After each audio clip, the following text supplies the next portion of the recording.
Hello and very very warm welcome to all the dear aspirants. My name is Kuldeep Singh and welcome back to the channel. हम लोग बात कर रहे हैं how to write good essay for UPSC mains examination.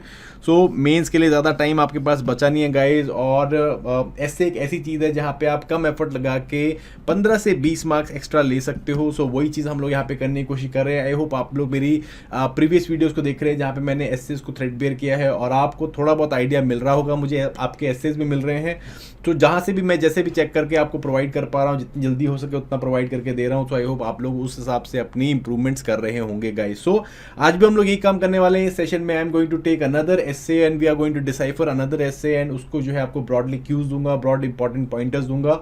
आप उनको use करो और ऐसे लिख के जो है मुझे दिखाओ, and that way we can build a community and we can help you people become better in essay writing. ठीक है जी.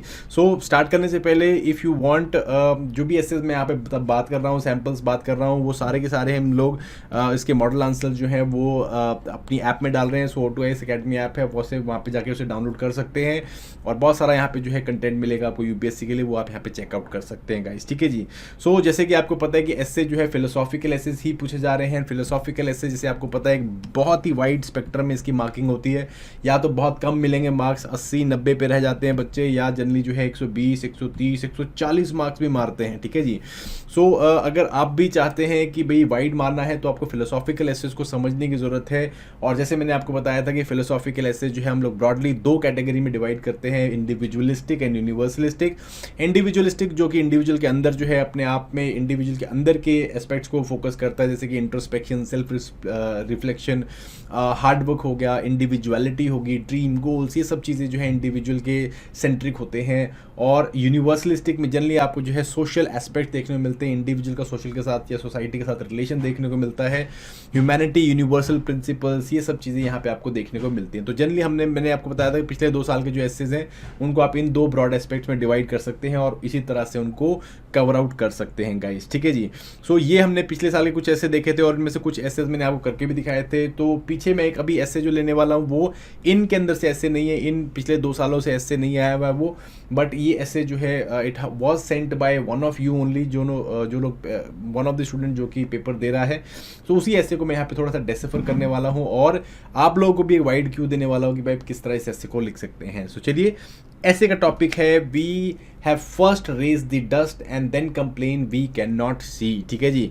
We have first raise the dust and then complain that we can not see. ठीक है जी. Blind हो गए हैं. तो ऐसे का सेंट्रल थीम पहले डिस्कस करते हैं. ठीक है. जब मैंने आपको बताया हमेशा सेंट्रल थीम डिस्कस करें तो कीवर्ड्स लेने हैं. कीवर्ड्स आपने देख लिए, व्हाट, व्हाई, हाउ के साथ जो है इसे मल्टीप्लाई करके देखो किस तरह की डस्ट है. What is this dust that we are talking about, why is this dust there, how it eventually is created, कैसे ये क्रिएट हो रही है. ठीक है जी. Then why we can not see, what is that we can not see, what is that we are complaining, why we are complaining, why we can not see, and how we can come out of complaining and talk about solution, what is that we can do, how we can remove this blindness that is there. ठीक है जी. तो सोच के देखो, थोड़ा सा idea है इसका. सिंपल टर्म्स में मेरे हिसाब से जो मतलब है कि भाई इंसान जो है वो क्या करता है, वो अपनी प्रॉब्लम्स खुद बनाता है. The problems we face today is ours in the making, that is what simply this particular statement means. ठीक है जी. जो भी प्रॉब्लम्स हो रही हैं, जो भी प्रॉब्लम्स आज मेजरली आप वर्ल्ड पे देखते हैं, वर्ल्ड लेवल पे देखते हैं, सोसाइटी के लेवल पे देखते हैं, नेशन के लेवल पे देखते हैं और इंडिविजुअल लेवल पे देखते हैं, वो सब की सब जो है इंसान या मोस्ट ऑफ देम जो है वो इंसान की खुद की बनाई हुई है. ठीक है जी. हम लोग हैं, हम लोग पहले तो प्रोक्रास्टिनेट करते हैं, फिर बोलते हैं कि भाई डेडलाइन नज़दीक आ गई और अब मुझे स्ट्रेस हो रहा है. सिमिलरली हम लोग बोलते हैं, हम लोगों को पावर का नशा है, हम न्यूक्लियर बॉम्ब बनाए और अब जो है हम बोलते हैं कि भाई इंसानियत जो है वो ख़त्म होने लगी है. हम लोगों ने अपनी ग्रीड के लिए जो है बेसिकली जो फॉरेस्ट हैं उन्हें डिफॉरेस्ट किया है, पेड़ काटे हैं और अब हम बोल रहे हैं कि भाई जो हमारी एयर है वो पोल्यूटेड हो गई है. तो बेसिकली हमने ही डस्ट उड़ाई है और हम लोग कंप्लेन कर रहे हैं कि अब हम देख नहीं पा रहे हैं. ठीक है जी. जो प्रॉब्लम्स हैं वो डस्ट है, वो प्रॉब्लम्स हैं जो हम लोगों ने खुद उठाई हैं और खुद जो है क्रिएट करी हैं, और अब हम ये कह रहे हैं कि हम देख नहीं पा रहे आगे, हम लोगों को उसका सोल्यूशन नहीं पता। क्यों नहीं पता, क्यों हम लोग कंप्लेन कर रहे हैं? क्योंकि भाई हम लोग इग्नोरेंट हैं, हम लोग जो है ब्लेम शिफ्टिंग करते हैं, ब्लेम्स किसी दूसरे को देते हैं, ठीक है जी। इन सब चीज़ मतलब बेसिकली अकाउंटेबिलिटी नहीं लेना चाहता, ये सब चीज़ें हम लोग को अंधा बनाती हैं। ये बेसिकली सेंट्रल थीम है आपका। It is basically the phenomena, it is talking about the phenomena of individual societies, कैसे जो है प्रॉब्लम्स को पहले बनाती हैं या उनके ऊपर कंट्रीब्यूट करती है और फिर ब्लेम गेम पे चली जाती हैं, शिफ्ट करती है ब्लेम को, कंप्लेन करती हैं, ठीक है जी, कॉन्सिक्वेंसेस के बारे में, और अपने रिस्पॉन्सिबिलिटी नहीं लेती अपनी एक्शंस के, ठीक है जी। this basically this essay is focusing about the idea of accountability, self awareness, ठीक है जी, acknowledgement की that जो problems आई हैं वो हमारे करके आई हैं, and then trying to find the solutions of it, ठीक है जी। और यहाँ पे जो सबसे important aspect है वो है कि एक cycle of cause and जो effect का cycle है वो हमको देखने को मिलता है कि भाई जो जैसे करोगे वैसे भरोगे, ठीक है नहीं, जो जैसे बोता है वो वैसे खूब पाता है, तो वो हमने तो सुनी हुई है भारतीय कहावतें। तो सेम चीज़ है यहाँ पे कि भाई it is basically cycle of cause and effect, and basically the tendency of evading accountability, और इससे बेसिकली कि क्या किस तरह से हम लोग प्रोएक्टिवली प्रॉब्लम सॉल्व करने की कोशिश कर सकते हैं, करनी चाहिए, and eventually how responsible actions can lead to again clearing that dust, clearing that problem that is in front of us, और इससे हम लोग देख पाएंगे। तो ये बेसिकली सेंट्रल थीम है, और इस पे अगेन आप अगर आप पेस्टल लगाने की कोशिश करेंगे तो बहुत ही मैकेनिकल हो रहा है। मैंने बहुत सारे बच्चों का ऐसे देखा है और इसमें पेस्टल लगा रहे हैं। Please do not use this PESTEL technique, political, economic, social, ऐसे नहीं लगेगा बच्चों। ये बेसिकली अब social philosophical essays need to get out of this PESTEL mould, ठीक है जी। सो आउटलाइन बेसिकली क्या होनी चाहिए इसकी, again you have to have a creative introduction in it, because बहुत ही ब्यूटीफुल एसे, ईजी एसे दो है। अगेन यहाँ पे आपको क्रिएटिव इंट्रोडक्शन लिख सकते हो, तो बहुत सारी इंट्रोडक्शन है। You can start with a personal example, you can start with a societal example, again ball is in your court, ठीक है। For instance if I have to start with a personal example, तो मैंने बताया procrastination का, ठीक है जी। हम लोग प्रोक्रेस्टिनेट करते हैं जब तक डेडलाइन नज़दीक नहीं आती, प्रोक्रेस्टिनेट करते रहते हैं, सडनली डेडलाइन नज़दीक आती है, हफ्ते में सबमिट करना है भाई, पेपर सबमिट करना है, हफ्ते में आपको असाइनमेंट सबमिट करनी है। इवेंचुअली क्या होगा, स्ट्रेस होगा, एंग्जाइटी होगी, नर्वसनेस होगी, ठीक है जी, और हम लोग अपने आप को कोसेंगे, बिल्कुल अंधे हो जाएंगे, कुछ सोल्यूशन नहीं निकलेगा। उसके बाद डेडलाइन निकली नहीं, उसके बाद फिर वही काम चालू, प्रोक्रेस्टिनेशन करना, ठीक है जी, इंडिविजुअल लेवल पे। तो सिमिलरली सोसाइटी के लेवल पे आप देख सकते हो कि भाई पावर का नशा है, ईगो है, हंगर है टू डोमिनेट, एंड इवेंचुअली हम लोगों ने क्या किया, हम लोगों ने न्यूक्लियर बॉम्ब्स बनाए, न्यूक्लियर बॉम्ब्स बना रहे हैं, और आज हम बात कर रहे हैं कि भाई इंसानियत ही खतरे पे है, ठीक है जी। So the power of that nuclear bomb and the dust of nuclear bomb, और the dust of power hungry और greed of power eventually leading to the annihilation of humanity, ठीक है जी। इसके बारे में बात कर सकते हो, और वहाँ से जो है इस कोड को एक्सप्लेन कर सकते हो। It will eventually help you out in bringing a good outline। उसके बाद definitely you need to explore the cycle of cause and effect, कि भाई जो होता है, अगर जो आप इफेक्ट देख रहे हो वो कहीं ना कहीं उसका कॉज जो है वो होता है, कॉज एंड इफेक्ट हमेशा रिलेटेड होते हैं। इसके बारे में बताओगे कई बार क्या होता है, कुछ किए हुए के कुछ अनइंटेंडेड कॉन्सिक्वेंसेज होते हैं। हमने इंडस्ट्रियलाइजेशन किया अपने डेवलपमेंट के लिए, बट इवेंचुअली अपना ही इन्वायरमेंट खराब कर लिया, ग्लोबल क्लाइमेट चेंज हो रहा है, तो इससे इश्यूज हो रहे हैं। तो you need to provide those kind of examples and tell कि भाई it's a close cycle, it has a cause and effect, and अगर आप कोई इस तरह काम करोगे उसका कोई ना कोई इफेक्ट तो होगा ही, both positive as well as unintended. ये आपको बात करनी है सेकंड पैराग्राफ में। थर्ड में हम लोग बात करेंगे क्यों ब्लेम शिफ्टिंग की जाती है, क्यों करते हैं हम लोग, लैक ऑफ अकाउंटेबिलिटी क्यों लेते हैं, ठीक है जी। आप इंडिविजुअल लेवल पे बात करो तो रिश्तों के बारे में बात करेंगे, तो यू विल फाइंड, ठीक है जी, कि भाई ब्लेम गेम खेलते हैं, अकाउंटेबिलिटी नहीं लेते हैं, अपनी गलतियां नहीं मानते हैं। All of this happens politics में, बिजनेस में, रिलेशनशिप्स में, ऑल ऑफ दिस हैपन्स, ठीक है। ये बात करनी है। Need for self reflection and awareness, कि भाई अवेयरनेस होनी चाहिए, सेल्फ रिफ्लेक्शन करना है कि भाई हम लोगों ने कौन से ऐसे डिसीजन लिए हैं, क्या ये प्रॉब्लम्स हमारी बनाई हुई हैं कि नहीं है, क्या इंडिविजुअल्स ने, सोसाइटी ने कुछ इस तरह का काम किया है कि नहीं।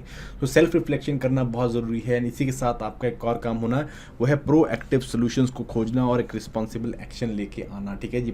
फाइंडिंग इनोवेटिव सॉल्यूशंस, ठीक है।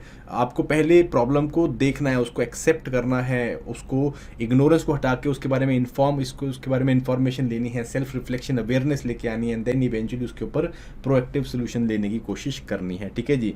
इसके बाद you will talk about this, and then then eventually you will be talking about how we can do it collectively, किस तरह से कलेक्टिव रिस्पॉन्सिबिलिटी एक इंपॉर्टेंट कंसेप्ट है जब हम सोसाइटी के लेवल पे बात करते हैं।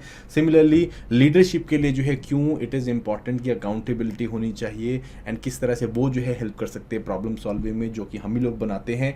And finally how we can ensure कि भाई फ्यूचर में जो प्रॉब्लम्स आएंगी, फ्यूचर में जो डस्ट उड़ेगी, उसको हम लोग इतना इंश्योर कर सके कि वो हमें ब्लाइंड ना कर दे। तो we need to learn from our mistakes and grow from it, ठीक है। हमें एक कल्चर जो है इनकरेज करने की जरूरत है जो कि मिस्टेक्स को शन नहीं करता है बट मिस्टेक से लर्न करने की कोशिश करता है, and that is what the whole essay should be. And I think अगर आप ऐसे लिखोगे तो बहुत ही बढ़िया लिखा जाएगा, ठीक है जी। सो यहाँ पे सबसे इंपॉर्टेंट चीज़ होगी कि आप किस तरह से एग्जाम्पलीफाई करते हो अपने आर्ग्यूमेंट को, कैसे इंपॉर्टेंट एग्जाम्पल्स देते हो। तो उसके लिए मैंने बहुत सारे एग्जाम्पल्स आपके लिए रख दिए हैं यहाँ पे। सो इंडिविजुअल लेवल पे जैसे मैंने बताया कि deadlines and procrastination, poor skills and poverty, कि भाई गरीब क्यों है, स्किल नहीं है, स्किल नहीं है तो गरीब है, ठीक है जी। ईगो, प्रॉब्लम ईगो है, रिलेशनशिप्स में आपको देखने को मिलती है। प्रॉब्लम ग्रीड है तो लॉस देखने को मिलता है। स्टॉक मार्केट में देखो है ना, कितने सारे एग्जांपल्स है आपके पास, ग्रीड के कारण जो है लॉसेस देखते हैं लोग। तो ये बेसिकली आपका इंडिविजुअल लेवल के एग्जांपल है, और भी बहुत सारे हो सकते हैं और मेरे दिमाग में जो है मैंने आपको बता दिए। सिमिलरली सोसाइटी लेवल पे आप एग्जांपल दे सकते हो, जैसे डिफॉरेस्टेशन एंड सॉइल डिग्रेडेशन, पेड़ काटते, पेड़ से जो है सॉइल खराब हो गया, पेड़ उग नहीं रहे हैं या यहाँ पे खेती हो नहीं रही है। इंडस्ट्रियलाइजेशन एंड पोल्यूशन के बारे में बात कर सकते हैं, प्लास्टिक एंड मरीन पोल्यूशन के बारे में बात कर सकते हैं, प्लास्टिक एंड टॉक्सिसिटी के बारे में बात कर सकते हैं, hunger for power and nuclear weapons, ये मैंने आपको ऑलरेडी डिस्कस किया। Terrorism and threat to global peace, ठीक है जी। देखो countries like Afghanistan, Pakistan, terrorism जो है खुद ब्रीड किया, अब खुद ही जो है टेररिज्म से तंग है ना। और ना सिर्फ ये लोग बट पूरे वर्ल्ड को थ्रेट है। तो हंगर फॉर टेररिज्म जो है एंड इवेंचुअली इसका थ्रेट है, ये प्रॉब्लम टेररिज्म की खुद उड़ाई हुई है, एंड देन अगेन पूरा वर्ल्ड अब देख नहीं पा रहा है। देन वेटलैंड्स एंड फ्लड्स के बारे में बात कर सकते हो हम लोग, अपने जैसे अर्बनाइजेशन में बात कर रहे हैं ना कि भाई चेन्नई में इतने सारे वेटलैंड्स थे, उनको अब हमने रिक्लेम करके यहाँ पे बिल्डिंग्स बना दी। जम्मू में बात करो आप, तो लॉट ऑफ एरियाज है ना, तो यहाँ पे वेटलैंड्स एंड फ्लड्स के बारे में बात कर सकते हो। आइडेंटिटी बेस्ड पॉलिटिक्स में जाना चाहते हो तो आप ये बात कर सकते हो कि भाई हमने खुद जो है कास्ट बेस्ड या फिर आइडेंटिटी बेस्ड पॉलिटिक्स को निकाला, और आजकल जो हम लोग कम्युनल वायलेंस देख रहे हैं, आइडेंटिटी बेस्ड वायलेंस देख रहे हैं, एथनिक वायलेंस देख रहे हैं, वो कहीं ना कहीं हमारा अपना किया धरा है, ठीक है जी। और ना सिर्फ इंडिया के लेवल पे, ग्लोबल लेवल पे बात करूँ आपको देखने को मिलेगा, श्रीलंका का एग्जांपल है, म्यांमार का एग्जांपल है, बहुत सारे एग्जांपल्स हैं अफ्रीका में, ऑल ऑफ दिस, यूरोप में आजकल हमें ये देखने को मिल रहा है। तो you are lots and lots of ideas where you can talk of individual level and society level, ठीक है जी। कुछ मैं आपको यहाँ पे कोट्स भी दे देता हूँ जो कोट्स आपको हेल्प कर सकते हैं with respect to writing this essay, ठीक है जी। For instance, you must be the change you wish to see in the world, a gentle way you can shake the world, our greatest glory is not in falling but to rising every time we fall। so basically ये कुछ statements हैं जो कि आप यहाँ पे add कर सकते हो अपने essay में, so that it gets more and more substance, ठीक है जी। you cannot cross the sea by merely standing and staring at water, ठीक है कि नहीं, सोल्यूशन ओरिएंटेड जो हम लोग बात कर रहे थे अभी, ठीक है। एंड अरुंधति रॉय का बहुत अच्छा बेसिकली कोट है, that we are the ones who we are waiting for and we are the change that we seek, ठीक है। तो बहुत सारे इस तरह के कोट्स हैं which you can use and you can like add it in your essay and help it make a better one, ठीक है। इंट्रोडक्शन मैंने आपको बता दिया, जैसे हर बार की तरह इंट्रोडक्शन मैंने आपको बताया कि हम लोग वहाँ से स्टार्ट करें, बॉम्ब से या फिर प्रोक्रेस्टिनेशन से। कंक्लूजन आप कैसे रखते हो वो आपके ऊपर है, अगेन मैंने बाकी बता दिया, आप कंक्लूजन करके बताओ मुझको। And send this paper, right this essay and send this paper two this number, और ये मेरे पास पहुंचेगा, मैं यहाँ पे चेक करूँगा, आपको जो है इंपॉर्टेंट रिमार्क्स या जो भी इंपॉर्टेंट आपके इंप्रूवमेंट्स हो सकते हैं वो आपको बताऊँगा, so that we can help you get better marks in essay, guys। so that was it for this particular session, thank you very much, I'll see you the next time, till that time guys keep writing, send me these essays, I'll be waiting for them, bye bye, all the very best।